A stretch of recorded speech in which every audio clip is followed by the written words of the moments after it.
Bom, boa tarde pessoal, meu nome é José Paulo, a ideia aqui é a gente falar hoje de SOC, de como a gente identifica elementos de SOCs que estão no meio do caos e até os elementos que são notados nos SOCs de excelência.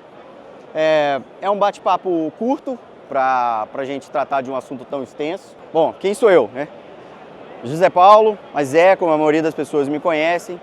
Estou na área de TI, de segurança, há muito mais tempo do que eu gostaria. Os cabelos brancos estão aí para falar isso. Mas sou pós-graduado em segurança de redes, em gestão estratégica de negócios, gerenciamento de projetos. Tenho algumas certificações de segurança, CISM, GSOM da GIAC, GSLC e algumas outras. Faço parte do Advisory Board da GIAC também. E a ideia aqui é trazer alguns insights dessa experiência para apontar esses elementos que são mais comuns nos SOCs de sucesso, né? Lembrando que é um introdutório para a gente colocar esses elementos à luz, né? Para trazer justamente, aprendendo com a experiência dos outros, os erros dos outros, que é mais barato, aprender esses elementos e como a gente coloca na situação do SOC do nosso dia a dia. Independente se é um SOC 100% in-house, se ele é 100% terceirizado, se ele é co-managed. Então, o princípio é o mesmo. A ideia aqui a gente sabe que todo SOC vai ter um elemento de caos. Não tem jeito, né? Não existe 100% de calmaria. É uma eterna montanha-russa. Nunca vai ser um flatline. Então, a ideia é aproveitar esses momentos de menos caos para a gente potencializar esse espaço de tempo, ou seja, o caos, embora ocorra, seja no menor espaço de tempo e o menor tempo do SOC dedicado a isso. Primeiro, vamos identificar o cenário que a gente está. O cenário que a gente está é o seguinte, é o que eu chamo de paradoxo da cibersegurança. Nunca se investiu tanto em segurança como agora. Então, eu vou dar um exemplo.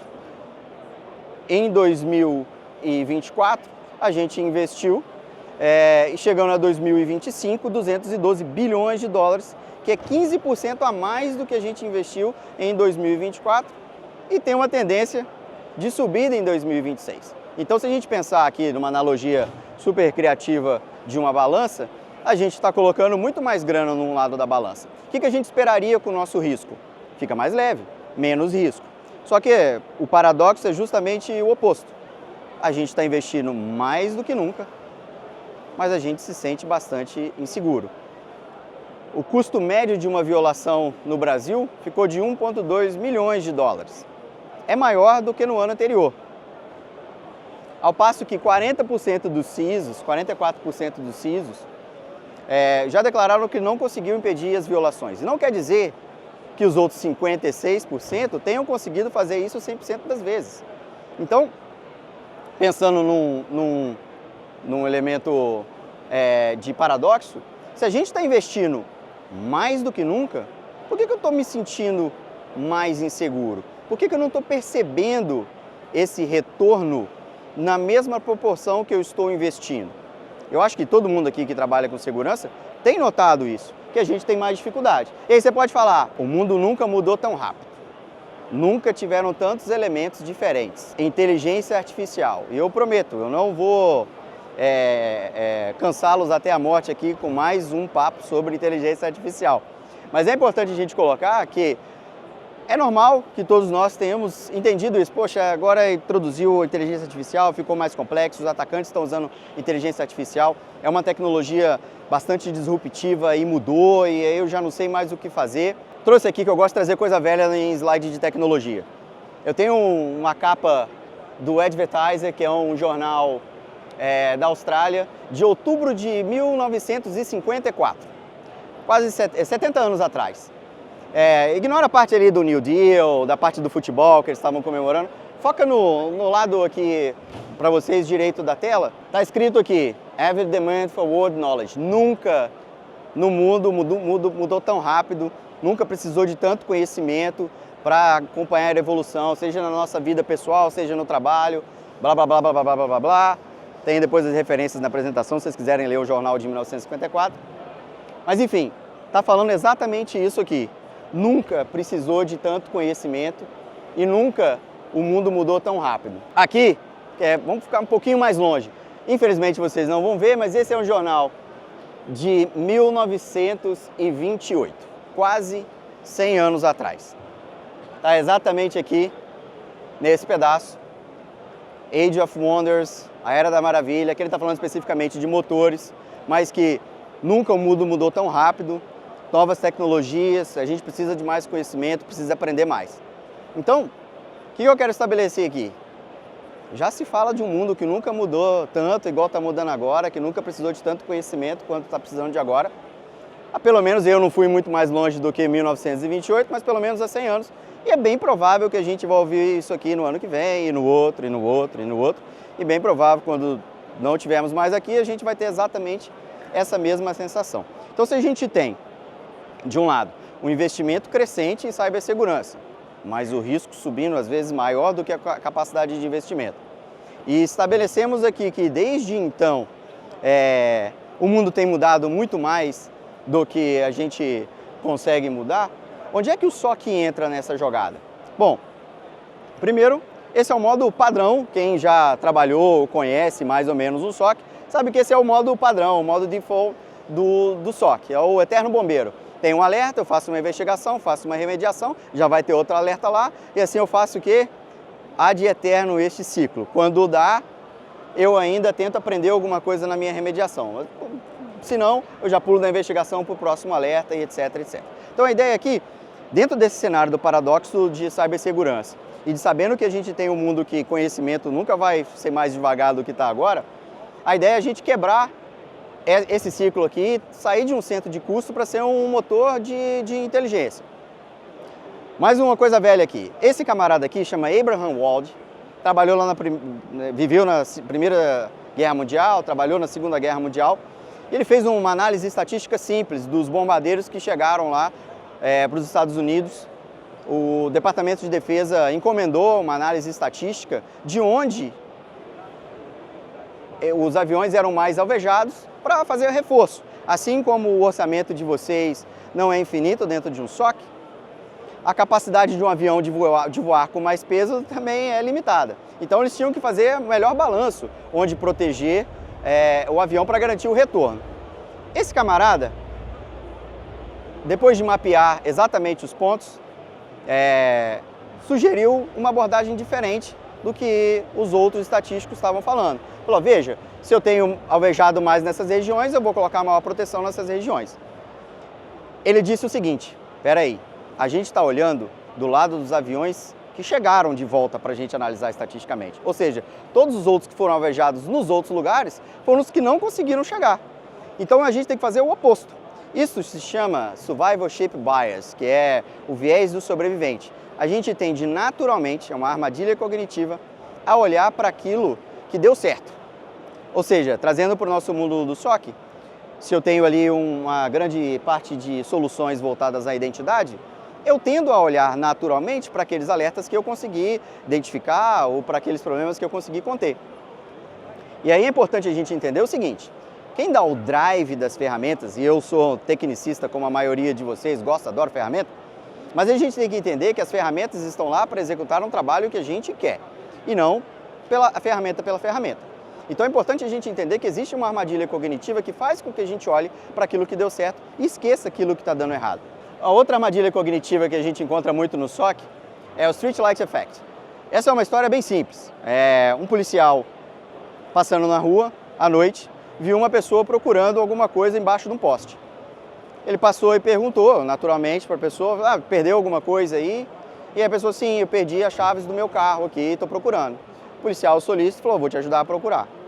10 minutos depois, o policial falou, cara, você tem certeza que você perdeu suas chaves aqui? Ele respondeu, não, eu perdi lá no parque, mas lá está escuro. Aqui está claro, é mais fácil de procurar. Essa é uma armadilha cognitiva que a gente encontra muito no SOC, que é o quê? A gente tende a procurar ameaças onde a gente tem maior visibilidade, onde é mais fácil procurar. Então, por exemplo, estou falando aqui de, sei lá, tenho logs de firewall. Eu tendo a procurar ameaças mais tempo onde eu tenho os logs do firewall. Então eu vou numa abordagem do que eu tenho e não na abordagem do que eu deveria ver, né? A gente gasta muito tempo nessas áreas. Aqui eu trazendo mais para o nosso dia a dia, eu estou falando ali, por exemplo, logs de firewall, desde bloqueio de tráfego, portas, eventos de endpoint, processos, arquivos, comportamentos, até do AD, permissões. Isso aqui é onde a gente tem bastante informação. A gente desprende 95% do tempo aqui. E não estou, pelo amor de Deus, não estou falando que não é para olhar, mas a gente tem que lembrar das duas armadilhas cognitivas. Eu não posso olhar só para aqueles alertas que eu consegui enxergar e eu não posso olhar para aquelas informações que eu já tenho. Eu tenho que pensar em ameaças. Por exemplo, vou dar uma aqui que, mais uma vez, na minha experiência, vendo os SOCs que conseguiram sair, quebrar aquele ciclo, eles tendem a olhar para outras coisas que estão mais direcionadas às ameaças do que, de fato, as informações que tem. Exemplo, dispositivos IoT, câmeras, sensores. Quem vai lembrar aí, Mirai, 2016, quase 10 anos atrás, quase 10 anos atrás. O maior ataque feito com porta-retrato inteligente, lavadora de roupa, DVR, câmera e etc. Derrubou Reddit, Netflix, Twitter, basicamente isso, 10 anos atrás. Está aí, inclusive, até hoje, a botnet. APIs de terceiros e supply chain. O ataque do Pix aí, né? Atingindo o supply chain. Às vezes eu sei que é difícil, mas é justamente a área difícil de procurar. Por fim, não menos importante, ambientes de cloud. Mais uma vez, tem um log de AD, tem um log de firewall, log de cloud às vezes segregado, é caro de fazer ingestão, mas Capital One configurou errado lá o S3, tem alguns anos atrás, 100 milhões de identidades vazadas. Essa é a parte negativa hoje que a gente tem de desafio num SOC. É olhar para uma área que não está naturalmente mais fácil, ela não está iluminada desse jeito. Né? E aí, essa é a pergunta que eu estou propondo para vocês para a gente tentar mudar o jogo. Essa é uma pergunta que os SOCs que conseguiram fazer essa virada conseguiram responder. A gente tem que sair do que meus logs estão dizendo, que é uma abordagem mais reativa, para ir para onde os adversários estão focando, o que eles estão fazendo e o que eu preciso ver para detectá-los. Que aí é uma abordagem mais proativa, focada em inteligência. E aí, você pode falar, poxa, Zé, o meu SOC é pequeno, tem eu e mais 3, ou eu e mais um terceiro aqui conosco. Eu não consigo fazer isso tão fácil. Não consigo, como é que eu vou trabalhar com inteligência? E aí tem um monte de material já pronto para isso. Quer ver um exemplo simples? Olhar para aquilo que eu tenho de capacidade de detecção, confrontar, por exemplo, com frameworks como o do MITRE, para ver minhas áreas de sombra, para ver se faz sentido para o negócio. Essa é uma comparação relativamente simples de fazer. Não precisa de um time de inteligência de ameaças para isso. Isso é um brainstorming que você consegue fazer no seu time uma vez por trimestre. Não precisa fazer todos os dias. Porque isso vai drivar a estratégia de detecção para uma abordagem apenas focada no alerta, que é focado apenas naquilo que eu já estou fazendo a ingestão. Então esse ponto, essa proposição dessa pergunta é o gatilho da virada. E aí, mais uma vez, ferramenta já é a execução. A gente precisa entender o que driva a ferramenta, né? Pegar uma furadeira e bater num prego até ele entrar na madeira pode funcionar? Provavelmente, se for uma furadeira boa, vai funcionar. É a melhor forma? Discutível. Então, pensem sempre isso. Por mais que a gente adore ferramentas, a forma como que a gente enxerga o cenário e a forma como que a gente enxerga a estratégia que vai drivar. Aí, vamos lá. A eterna corrida contra o tempo. O que todos os SOCs têm em comum? Bom, se eu acabei de falar para vocês que uma característica comum dos SOCs que fizeram essa virada é conseguir transformar aquela pergunta, isso aqui está em comum em todos os SOCs. Até hoje, todos os SOCs que eu encontrei têm esses 3 U's. Não é espaço em REC, não. Understaffed, underfunded e underutilized. O primeiro, understaffed, a gente sempre tem menos gente que a gente precisa. Ah, mas eu tenho 100 pessoas. Com certeza você precisaria mais de 100 pessoas. Simples assim. Nunca vi nenhum SOC que falasse, não, eu tenho a quantidade ideal de pessoas para minha demanda. Não, nunca vi. Se alguém tiver, por favor, me avise. Underfunded.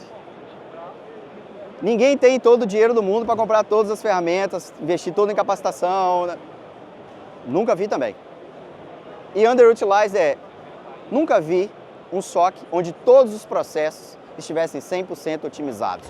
Todos os processos estivessem azeitados e funcionando exatamente perfeito. Se você conseguir fazer isso, provavelmente não vai durar um dia. No dia seguinte já tem coisa que deveria melhorar, alguma coisa que deveria aprimorar. Então esses 3 U's são comuns a todos os SOCs. E aí o que a gente tem que pensar? Como é que eu reduzo esse gap? Sabendo que vou estar sempre understaffed, vou estar sempre underfunded, vou estar sempre underutilized. Como é que eu faço para ganhar maior produtividade e eficácia nas minhas atividades? AI. Eu prometi que eu não ia falar de inteligência artificial, vou falar de automação incremental, fiquem tranquilos. Não é Artificial Intelligence, com certeza deve ter pelo menos umas 300 outras talks aqui sobre inteligência artificial, vou poupar vocês disso aí.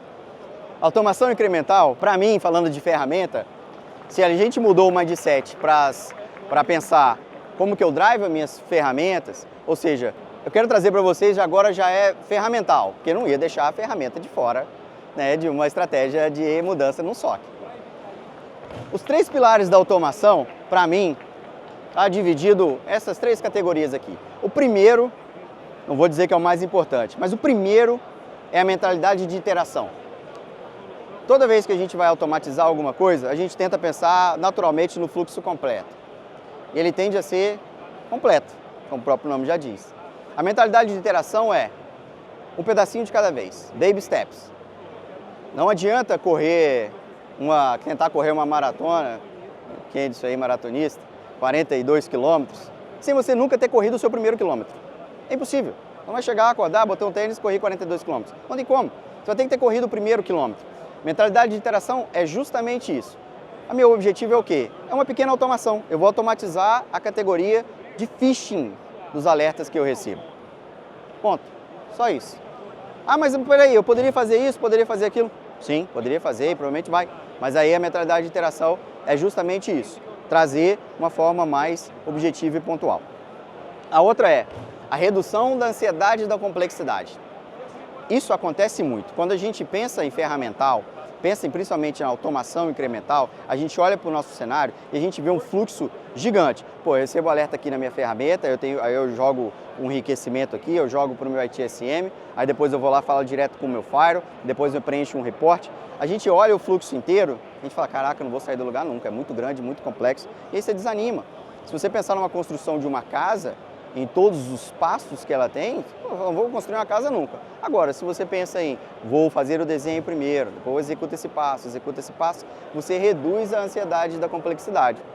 Lembra mais uma vez, quem drive a ferramenta é a nossa mente. E aqui é para utilizar isso aí a nosso favor.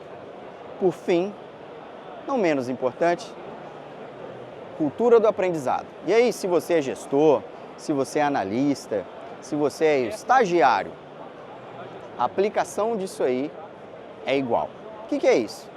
Experimenta, testa, bota a mão. Mas não deu certo. Show de bola. É assim que aprende. Se você fez uma vez só e acertou de primeira, é bem provável que você não aprendeu nada. A verdade é essa, é a repetição. A repetição é que vai gerar a excelência. Quando a gente fala de repetição, ela está ligada diretamente à experimentação.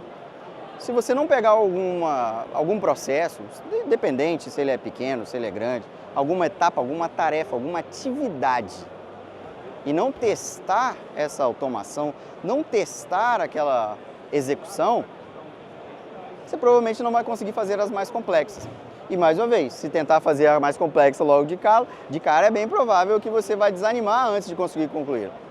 Então, de uma forma mais abstrata, esses 3 pilares, trazendo especificamente para a automação, os SOCs que eu vi que atingiram um nível de excelência, conseguiram, de certa forma, navegar dentro desses 3 pilares. Aqui eu vou trazer exemplos concretos, né? Afinal, até agora estava muito lúdico, muito abstrato, mas mais uma vez, é importante vocês entenderem que é o mindset que vai drivar. Aqui eu trouxe 4 exemplos simples. Low code, low cost. Essa todo mundo gosta. Notificação para Slack e Teams. Vocês não têm ideia de quantos SOCs não tem uma notificação em tempo real. O cara tem que olhar o dashboard. Pô, 2025, ficar olhando o dashboard o tempo todo, ninguém merece. Então, exemplo simples, um alerta chega e você usa o seu automatizador da sua preferência, um N8N, um Make, um Zapier. Todos eles têm ali ou versões free, ou freemium, ou um custo baixo. Notifica no Slack Teams do time. Simples assim. Outro um pouquinho melhor. Vou pegar meu alerta, vou usar o meu automatizador de preferência, já vou checar lá no Abuse IP, eu vou checar no Vírus Total para fazer o enriquecimento. Tem tier gratuito desses dois. E aí você vai lá e notifica no Slack já enriquecido. Menos uma atividade, simples de fazer. A outra auto report, auto dashboard. Nem todo mundo tem equipes 24/7. Às vezes você tem ali um co-managed com um parceiro, como a ESH, ou você tem full outsourcing. Você configura isso aí para chegar todo dia de manhã, ou uma segunda-feira de manhã, e você fazer um recap de tudo o que aconteceu no horário noturno ou no fim de semana. Já gera com aqueles dados, você já consolida, já gera para você e já te notifica, inclusive lá no Teams, que já está disponível para você olhar. E aí você vai olhar em vez de ter que catar alerta por alerta de tudo o que aconteceu. Provavelmente você não vai gastar muito mais do que um dia numa atividade dessa. Não, mas Zé, eu vim de infra, não vim de dev. Low code, low cost. Por fim, integração de alertas. Esse é muito legal. Vocês não têm ideia também de quantos SOCs os alertas não chegam num sistema de chamados, num ITSM. Porque para quem é gestor, por exemplo, ou para quem é analista, conseguir contabilizar isso vai te ajudar a fazer o quê? Falar, olha o tamanho do meu esforço, olha quanta coisa eu estou fazendo. Essa é uma integração simples. Pega um alerta, vai lá no seu automatizador, já faz o enriquecimento, já preenche no ITSM e já te notifica lá no Teams que tem alguma coisa. Veja, quem já tem experiência aqui com automação, esses são os mais simples. Queria trazer para vocês esses exemplos, a gente estabelecendo um cenário, mudando o nosso mindset para isso, e exemplos de atividades reais do dia a dia. Lembra dos 3 pilares: iteração, baby steps, baixa complexidade, experimenta todo dia. É o conjunto dos principais elementos dos SOCs que fizeram essa transição. Meu nome é José Paulo, agradeço a presença de vocês. Está aqui o meu LinkedIn, está aqui o meu e-mail. Falem comigo lá, eu mando a apresentação para vocês. Tem todas as fontes que eu usei aqui, todos os links, inclusive dos jornais. Se vocês quiserem ler, eu compartilho com vocês lá no LinkedIn. Obrigado, pessoal. É isso.